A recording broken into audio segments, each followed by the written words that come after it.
You're lucky to have me. The words hung in the air, heavy and smug, as if he'd just delivered a profound truth. I forced a smile, my cheeks aching from hours of playing the radiant bride. Around us, the reception hall buzzed with laughter, clinking glasses, and the DJ's questionable music choices. Mark, my brand new husband, squeezed my hand, oblivious to the volcano erupting inside me. Yes, honey, I replied, my voice a little too sweet. I truly am. The clinking of a fork against a champagne flute brought the room to a hush.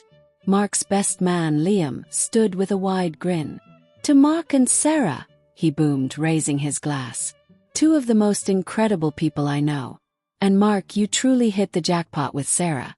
She's smart, beautiful, and incredibly patient, which you're going to need, buddy. A ripple of laughter went through the crowd. Mark, basking in the attention, leaned into me and whispered, "See? Even Liam knows." My smile tightened. It wasn't the first time he'd made a comment like that. Throughout our engagement, little remarks had peppered our conversations. Subtle digs about my good fortune to be marrying him, or how he was doing me a favor by choosing me. I'd brushed them off, attributing them to nerves or his playful teasing. But today, on our wedding day, they felt like tiny needles pricking at my skin. The story of our house began almost a year before. We were still dating, casually looking at apartments, when I stumbled upon it online. An old Victorian, a little rundown but with good bones, nestled on a tree-lined street. It was perfect. I showed it to Mark, expecting his usual enthusiasm, but he just shrugged. It's a lot of work, Sarah. And expensive. Maybe we should just rent for a while. I was disappointed but undeterred. I saw the potential.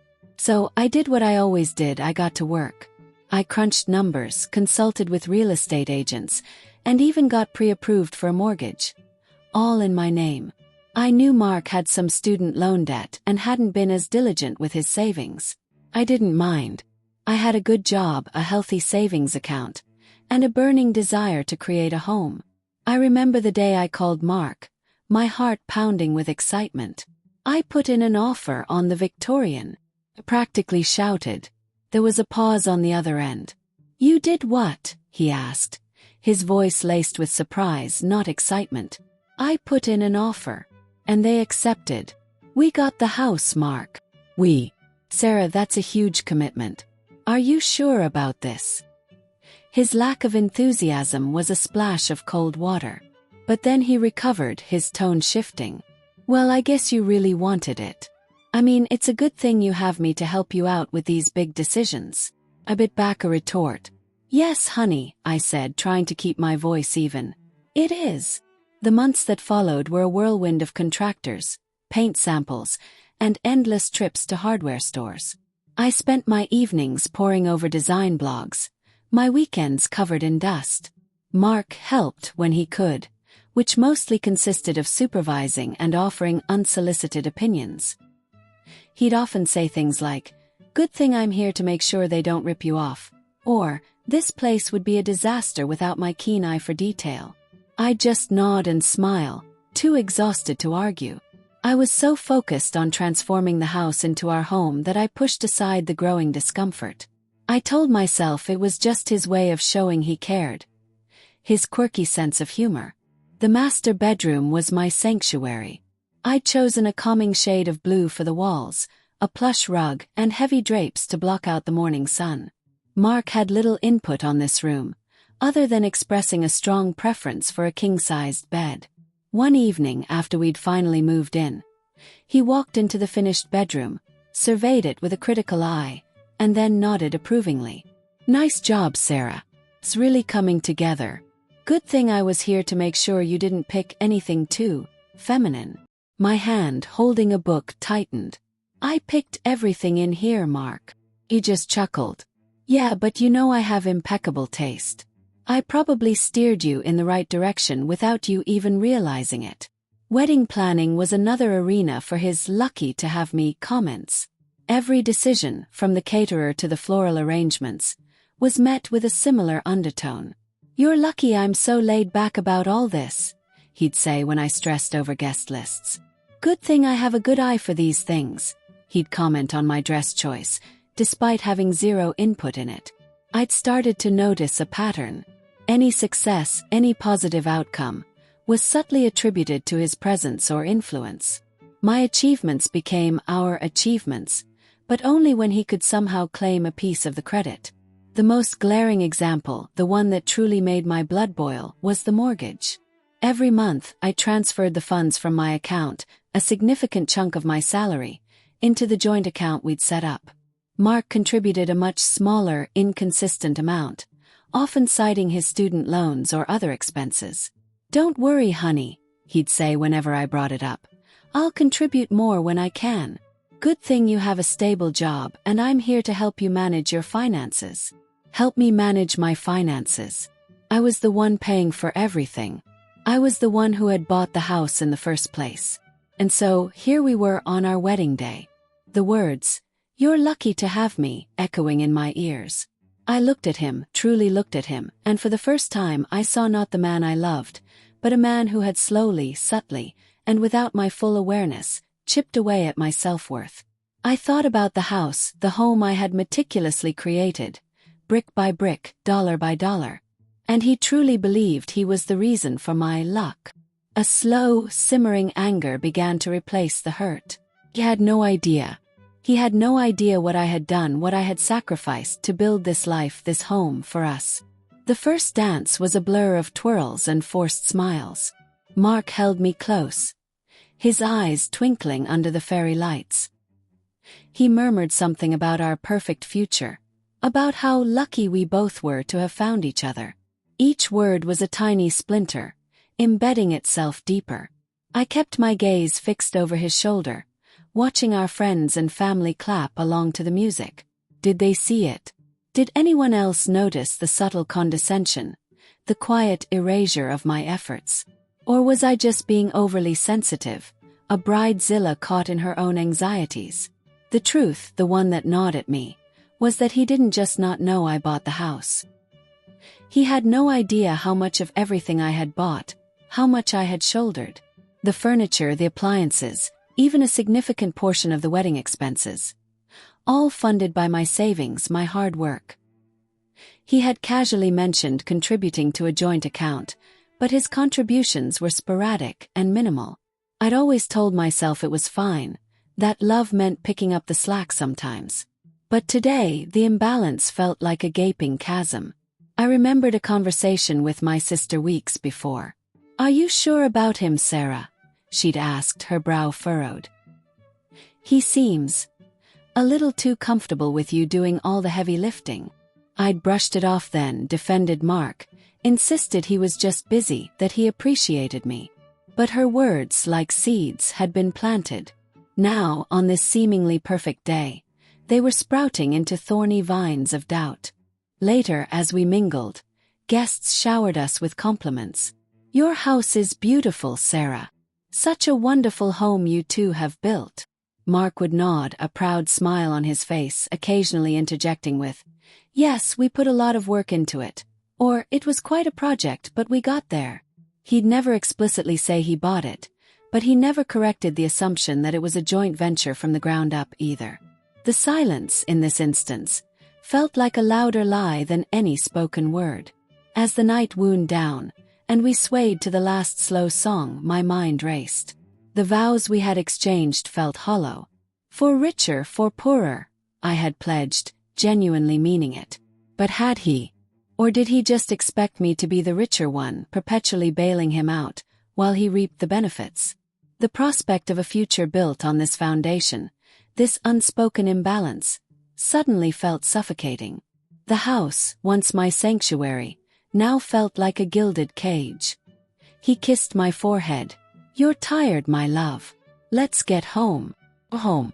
The house I bought. The house he believed he was lucky to grace with his presence.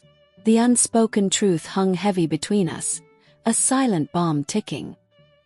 He was so sure of his good fortune, so confident in his position. And I, the seemingly lucky bride, was now faced with a choice.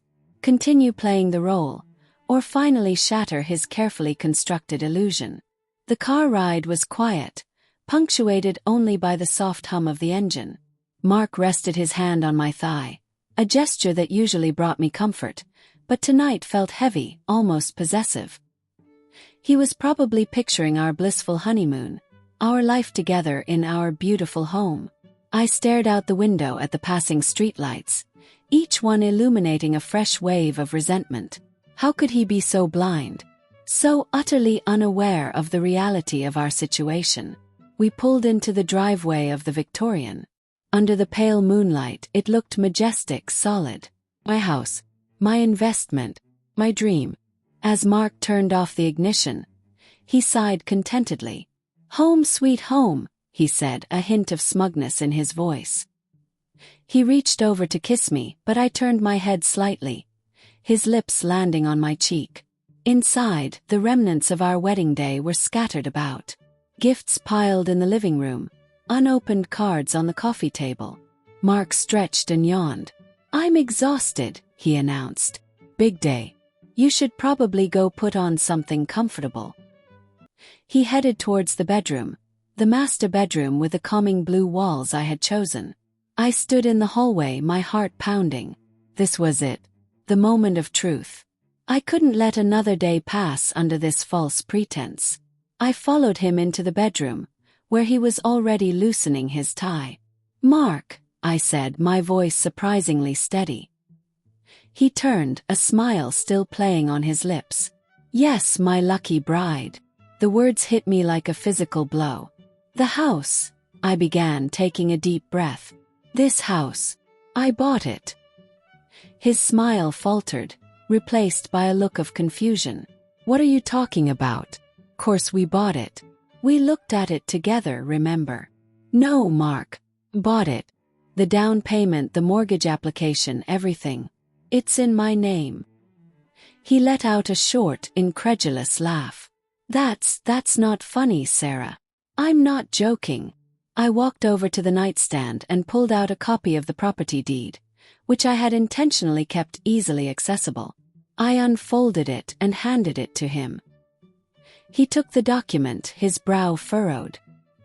He scanned the pages, his eyes widening as he took in the legal jargon, the names, the amounts. The color drained from his face. He looked up at me, his expression a mixture of shock and disbelief. But how? I thought we were saving together." "I was saving. You had your student loans, your other expenses. I handled this." The silence in the room was thick enough to cut with a knife. The only sound was the faint ticking of the grandfather clock downstairs. "There must be some mistake," he stammered, handing the deed back to me as if it were a hot potato. "The lawyer, he must have made a mistake." "There was no mistake, Mark. I handled all the paperwork. I signed all the documents." His denial was almost comical, if the situation weren't so serious. He had been so confident in his perceived superiority, so sure of my dependence on him, that the truth was utterly incomprehensible. The smugness was gone now, replaced by a dawning realization. The ground beneath his feet was shifting. The narrative he had so carefully constructed in his mind, the one where he was the prize, the lucky catch, was crumbling. "Why didn't you tell me?" he asked, his voice barely a whisper. "I tried," I said, my voice trembling slightly now. "But every time I brought up the house, you took over. You acted like it was a joint effort, like your opinion was the deciding factor.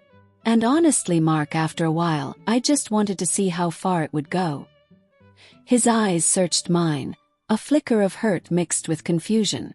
"So, all those times I said, about you being lucky?" I nodded slowly. "Yes, Mark, all those times."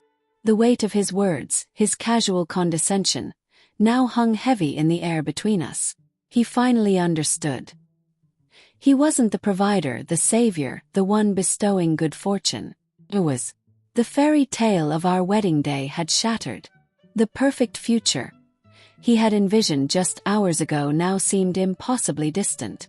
We stood in silence, the reality of our unequal partnership laid bare. The question now was, what would we do with this truth?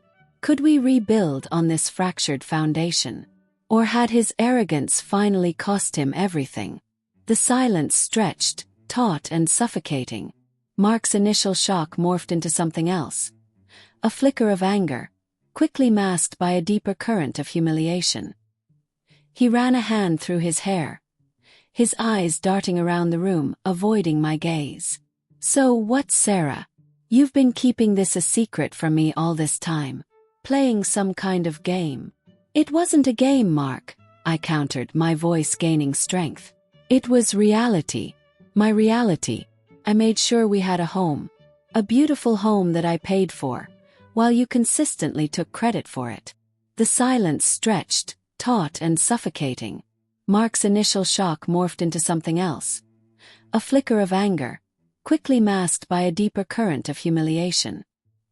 He ran a hand through his hair, his eyes darting around the room, avoiding my gaze. "So what, Sarah?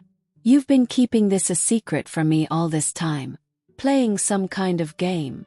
"It wasn't a game, Mark," I countered, my voice gaining strength. "It was reality. My reality. I made sure we had a home. A beautiful home that I paid for, while you consistently took credit for it." His jaw tightened. "I didn't take credit. We were building a life together. That's what couples do. Couples contribute together, Mark. You contributed ideas, suggestions, and a lot of comments about how lucky I was to have you. I contributed the down payment, the mortgage payments, and the endless hours of planning and renovation. I gestured around the very room we stood in. This room, this house. It's all me." He paced to the window, his back to me. "I was going to contribute more. You know I have student loans. And I was helping with the wedding costs." His voice trailed off, the flimsy excuses sounding hollow even to him. He knew, and I knew, his contributions to the wedding were minor compared to my substantial investment. "Being going to contribute and actually doing it are two very different things, Mark," I stated, unwilling to let him off the hook. "And as for the wedding costs, I covered the majority of those too. I wanted this day to be perfect, even if it meant doing it almost entirely on my own." He spun around, his face flushed. "So what, Sarah? You think I'm some kind of gold digger? Is that it? You just wanted to trap me in your perfect little house?" The accusation stung, but I stood my ground. "No, Mark. I think you're someone who is very comfortable letting someone else do the heavy lifting, and then conveniently forgetting who actually did it. You're someone who genuinely believes you're the prize, even when you've done very little to earn it." He flinched as if I'd struck him. His own words, "You're lucky to have me," hung in the air, a cruel echo. He had said them just hours ago, brimming with self-importance. Now they were a testament to his staggering ignorance and privilege. I didn't see it that way," he mumbled, his voice small, a stark contrast to his earlier booming confidence. "Exactly," I retorted, the anger finally breaking through the surface. "And that's the problem, isn't it? You didn't see me. You didn't see my effort, my sacrifice, my independence. You only saw what you thought you brought to the table, which in reality was very little." We stood there, the reality of our dynamic exposed and raw. The glow of the wedding day had completely faded, replaced by the harsh light of truth. The man I married, who believed himself to be the benevolent benefactor, was now looking at me, truly looking at me, with a mixture of shock, shame, and a nascent understanding. The house, our home, the symbol of our future, now loomed large between us. It was no longer just a building. It was a testament to a foundational imbalance that had been ignored, perhaps even willfully, for too long. The question was, could this foundation, so recently revealed as flawed, ever support the weight of a marriage? The silence in the room was heavy, broken only by the faint sounds of the city waking up outside. Mark sat on the edge of the bed, a defeated slump to his shoulders, picking aimlessly at the duvet. He finally broke the quiet, his voice a strained whisper. "What do we do now?" I didn't have an immediate answer. The fairy tale of our wedding had been shattered, and with it, the easy assumptions about our future. I thought about all the times I'd quietly shouldered the burden, minimizing my own efforts to spare his ego. I had, in my own way, enabled his comfortable illusion, but the lie had simply become too heavy to carry. "I don't know, Mark," I said, my voice soft but firm. "But we can't pretend anymore. We can't build a life on assumptions and unspoken truths." As the first hint of dawn colored the sky outside, I continued, "This isn't just about the house. It's about how we see each other, how we value each other, and how you've consistently undervalued me." He flinched, but then, for the first time, nodded slowly. "Okay," he whispered, finally looking at me with a mixture of shame and hesitant understanding. "Okay, Sarah. We will." The response was small, but it was a start. Our wedding night, meant for celebration and new beginnings, was ending in a raw, painful reckoning. The house stood silent around us, a monument to the beginning of our truth. The wedding was over, but the real work of marriage had just begun, and in our house, I finally felt like I had taken back my own luck.